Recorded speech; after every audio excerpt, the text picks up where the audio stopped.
법인 전환을 고민을 하실 때 딱 5가지만 기억하시면 됩니다. 안녕하세요. 웰스 DNA를 선물하는 웰디 오너 제호입니다. 오늘은 이제 개인 사업자 분께서 언제 법인 사업자로 넘어갈지 그거에 대해서 알아보는 시간을 가질 텐데요. 보통 개인 사업자 분들께서 매출이 올라가고 좀 안정선을 타시고 당기 순이익이 워낙 높이 올라가다 보니까 세금에 대해서 고민을 많이 하실 때가 오는 것 같아요. 그래서 그럴 때 가장 크게 법인을 전환할지 말지에 대해서 고민을 하시는데, 그거에 대해서 오늘 총 정리해 드릴 테니까요. 이거 딱 5가지만 기억하시고 선택하시면 됩니다. 제일 먼저 개인 사업자의 경우에 종합소득세는 다음과 같습니다. 보시면은 종합소득이 10억 원 이상 초과될 경우에 45% 세율을 부과해서 세금을 내야 합니다. 근데 지방세와 이제 건보료를 포함하면 내가 번 돈의 50% 이상은 세금으로 내야 되는 겁니다. 반면에 법인 사업자의 경우 법인세 세율이 굉장히 낮은 걸 볼 수 있습니다. 대표이사도 근로자로 적용이 되어서 급여가 비용 처리가 됩니다. 그래서 당기순이익이 1, 2억 이상 되시는 분들은 좀 깊게 고민을 해보시는 게 좋을 것 같아요. 옆에 개인 사업자의 경우에는 30% 이상, 35%, 38%이지만 법인 사업자일 경우에는 2억 원 이하는 10%만 부과하면 되니까요. 바로 이런 포인트에서 개인 사업자에서 법인 사업자로 많이 전환을 하시죠.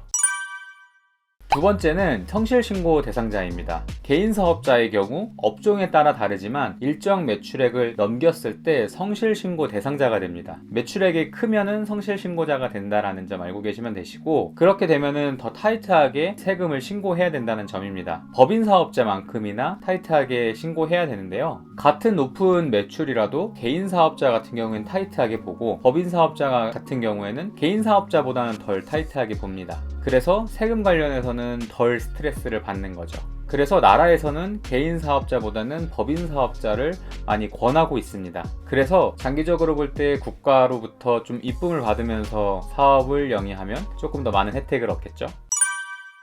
세 번째는 정부 지원 및 혜택 측면입니다. 구조적인 측면에서 아무래도 개인 사업자 같은 경우에는 좀 투명하게 볼 수가 없죠. 그래서 신용도 확보가 굉장히 어렵습니다. 거의 프리랜서급이라 보시면 되는데, 그래서 은행에 갔을 때도 대출을 받는 것도 굉장히 제한적입니다. 그에 반면에 이제 법인 사업자 같은 경우에는 좀 투명하기 때문에 신용도도 훨씬 확보가 되고요. 정부 지원이나 공공기관 입찰 참여 등의 기회는 법인 사업자에게 더 많은 기회를 주어집니다.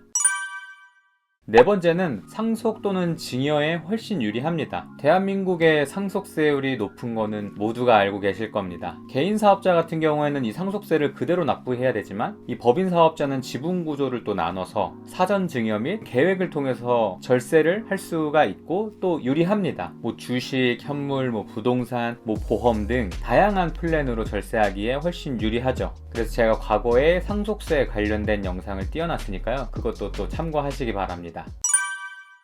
마지막 5번째는 돈의 묶임 현상입니다. 개인 사업자의 경우에는 매출이 발생했을 때 이를 좀 자유롭게 사용하시잖아요. 그런데 법인 대표님 같은 경우에는 돈들을 맘대로 쓸 수가 없습니다. 그렇게 되면 곧 횡령이 되는 거거든요. 하지만 전환 전에 영업권 평가라는 거를 또 해서 법인일 때 돈을 또 자유롭게 사용할 수 있는 방법들이 있으니까요. 겁먹지 마시고 고려 한번 해보시면 좋겠습니다. 그래서 결론적으로 크게 4가지 부류 안에 드는 사람이면 법인 전환을 꼭 고려하라고 합니다. 첫 번째는 매출이 높고 당기순이익이 높아서 절세가 필요한 개인 사업자. 두 번째는 정부 사업 및 대외적으로 신용이 필요한 사업을 진행해야 하는 개인 사업자. 세 번째는 상속 또는 증여에 대한 계획을 가지고 계신 사업자. 마지막 4번째는 향후 기업을 성장시키고 싶은 개인 사업자. 이 4가지 부류에 속하시는 분들은 법인 설립을 추천드립니다. 꼭 개인에서 법인으로 전환하는 것뿐만 아니라 투트랙으로도 갈 수 있으니까요. 깊게 고민 한번 해보세요. 개인 사업자로 회사를 운영할지, 이 법인 사업자로 회사를 운영할지 제가 오늘 만들어드린 영상을 통해서 한번 고민하시면 될 것 같습니다. 그래서 추가적으로 궁금하신 부분은 언제든지 댓글로 남겨주시면 댓글 달아드리도록 하겠습니다. 오늘의 영상이 마음에 드셨다면 좋아요와 구독 눌러주시고요. 앞으로 사업을 영위하는 데 더 도움되는 콘텐츠로 인사드리도록 하겠습니다. 그럼 웰디 오너 제호였습니다. 감사합니다.